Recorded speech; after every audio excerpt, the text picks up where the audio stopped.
யோ, என்னையா கண்ணை மூடிட்டு தள்ளாடிட்டு வர்ற? இன்னைக்குமாப்பா? நான் எந்தடி மப்பு?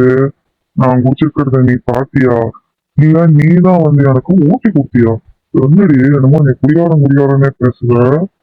உன் மூஞ்சி, உன் தலையும் உன் வாயும் உன் கண்ணுமே காட்டி கொடுத்துருது நீ குடிகாரன். இதுல நீ வேற தனியா சொல்லணுமா? சரி, எங்க நான் பாஸ்வேர்டு கேக்குறேன், சொல்லு.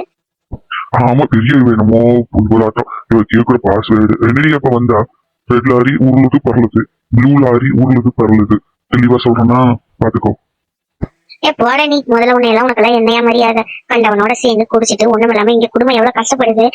வாடகைக்கு காசு இல்ல, பருப்பு செலவுக்கு காசு இல்ல, அடுத்த பிள்ளைங்களுக்கு ஃபீஸ் கட்டணும். நான் எவ்வளவு கஷ்டப்படுறேன்னு எனக்கு தானே தெரியும். உனக்கெல்லாம் என்னையா தெரியுது? உன்னை எல்லாம் லவ் பண்ணி வந்து கல்யாணம் பண்ணி சை, இதெல்லாம் ஒரு பொழப்பு.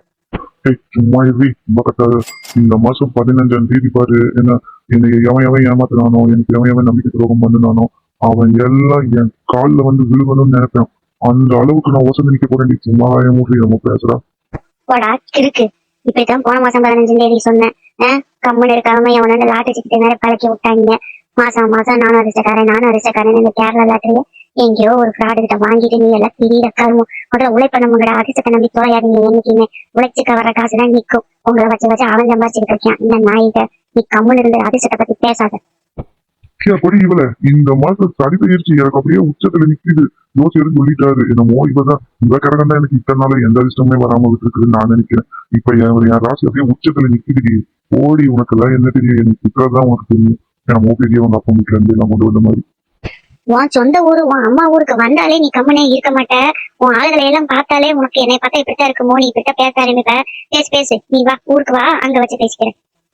எல்லாம் நம்மளே பண்ண வேண்டியது இருக்கு. எல்லா வேலையும் ஒருத்தரும் ஒரு ஹெல்ப்பும் பண்ண மாட்டாங்க. எல்லா பேச்சுன்னா பிறகு வியாக்கியானமா பேசுவாங்க. ஐயோ ஆரம்பிச்சுட்டாலே இனி நிறுத்த மாட்டாலே. ஆமாடா. யோ, எனக்கு வாயில கெட்ட பத்தியா வருதியா உன்னை பார்த்தா? உனக்கு மரியாதை கொடுக்க தோணல. ஒண்ணு இல்ல, காலையில எந்திரிச்சு நீ என்னத்து வேலை பண்ற? காலையில வாக்கிங் போறேன் போக வேண்டியது, அப்புறம் ஜாலியா வர வேண்டியது, மறுபடியும் ஆபீஸுக்கு போக வேண்டியது, அதுக்கப்புறம் ஆபீஸ் போறேன்னு சொல்லிட்டு போக வேண்டியது, அரசியலுக்கு போக வேண்டியது. உன்னை எல்லாம் எவன்டா அரசியலுக்கு கூப்பிடுறானுங்க? முதல்ல அவனுங்களை செருப்புல போடணும். எனக்கு வர்ற ஆத்திரத்துக்கு உன்னை வச்சு அவன் பழச்சிட்டு இருக்கேன். ஆனா நீ எல்லாம் இப்படி பண்ணிட்டு தெரியல. சாயங்காலமான தண்ணியை போட்டு வந்துடுறது, இதுல இடையில லாட்டி சீட்டு வேற. சை, இதெல்லாம் ஒரு பொழப்பு. நீ எல்லாம் என்னை பேச வந்துட்ட. அரசியலை பத்தி உனக்கு என்னடி தெரியும்? நீ எல்லாம் பேசாத. நான் இவ்வளவு கஷ்டப்படுறேன். நாளைக்கே இந்த வார்டு லேடிஸ்க்கு ஒதுக்குனா நானா போய் நிக்க போறேன். ஒன்னதான் நிக்க வைக்க போறேன். என்னமோ பெரிய நான் கஷ்டப்படுறது உனக்கும் சேர்த்துதான். அதை புரிஞ்சுக்கோ முதல்ல. அட்டிங்கய்யால இவனவே நான் அரசியலுக்கு போட வேணாங்கிறானாமா, இவன் என்னை கொண்டு நிறுத்த வேணாமா? போதும் இந்த இதுக்கு நின்று கவுன்சிலருக்கு நின்று பெரிய இதாட்டம். எல்லாம் அவனவன் கடிச்சுதான் கொட்டுவான். 5 வருஷத்துக்கு அப்புறம் அரசியல்ல கவுன்சிலர் இத்தனை வருஷம் இருந்த கவுன்சிலர் எல்லாம் பாக்கலையா? 5 வருஷம் ஆடுனானுங்க. அதுக்கப்புறம் இருந்த இடம் தெரியாம போயிட்டானுங்க. என்னைக்குமே உழைக்கிறது தான் நிரந்தரமா சோறு போடும். நீ பெரிய இதாட்டம் நினைக்காத. நாளைக்கு அப்படியே வந்தாலும் எனக்கு எல்லாம் வேணாம். அக்காளுக்கோ உன் தங்கச்சிக்கோ யாருக்கோ எழுதி கொடுத்துக்கோ அந்த கவுன்சிலர் பதவியை. நான் ஒண்ணு அதுக்காக உன் கூட இருக்கல. நீ முதல் குடும்பத்துக்கு ஒழுக்கமா உழைக்கிற வழியப்பாரு, அப்புறம் நீ போய் கவுன்சிலரே நோட்டுவேன். அவளாட்டம் போயிட்டே இருக்கிற பெரிய இவளாட்டம். என்னைக்கு இவளை கட்டணனோ எனக்கு பெரிய தொல்லை. என்னமா சத்தம்? எப்ப பாரு நீ அப்பாவை சண்டை போட்டுட்டே இருக்கீங்க. உனக்கு அதெல்லாம் புரியாதுடி. உனக்கு எப்ப பாரு உங்க அப்பா மேலதான் பாசமா இருக்கும். அப்படி செய்யறது தப்புன்னே தோணாது. இப்ப கூட பாரு உனக்கு குடும்ப கௌரவம் கிட்ட போயிடக்கூடாது.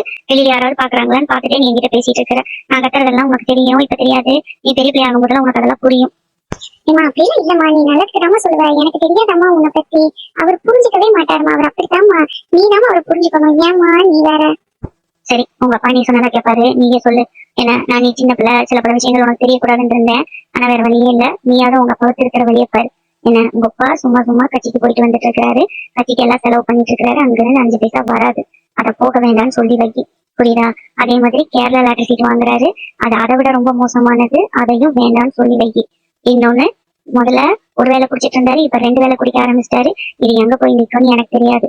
நீயாச்சும் உங்க அப்பாவாச்சும் நீயே சொல்லு. இவ்வளவு நாள் நான் பிள்ளைங்களுக்கு எதுவும் தெரியாம இருக்கணும்னு நினைச்சேன். ஆனா நான் கத்துறத பார்த்தா பிள்ளைங்க எல்லாம் அப்பாதான் ஹீரோ மாதிரியும் நான் என்னமோ சும்மா திட்டிட்டு இருக்கிற மாதிரியும் உங்களுக்கு தெரியுது. நீங்களே இனிமே அப்பாட்ட பேசுங்க. சரிம்மா, நான் பேசுறேம்மா. நான் கண்டிப்பா அப்பாட்ட பேசிட்டு போறேன். முற்றுப்புள்ளி வைக்கிறேம்மா.